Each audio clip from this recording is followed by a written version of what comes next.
Hello everyone, welcome to another mini blog of little story. প্রথমেই তোমাদের সকলকে জানাই রাখি বন্ধনের আন্তরিক প্রীতি ও শুভেচ্ছা। বড়দের প্রণাম এবং ছোটদের আমার ভালোবাসা জানাই।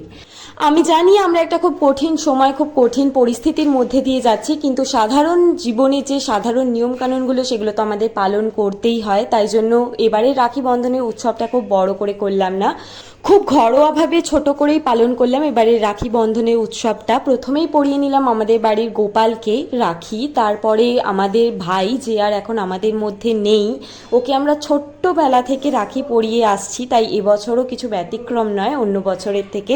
তারপরে দিদি আর আমি একে একে বসে গেলাম দাদুকে রাখি পরাতে, দাদুকে রাখি পরালাম, চকলেট খাওয়ালাম, আর তারপরে আমরা আরও অনেক কিছু করেছি, অনেককে রাখি পরিয়েছি। একটা ভ্লগে তো সবটা দেখানো সম্ভব হলো না, তাই বাকিটা রাখলাম পরের ভ্লগের জন্য, যেটা আমি ট্যাগ করে দিলাম, তোমরা চাইলে দেখতে পারো।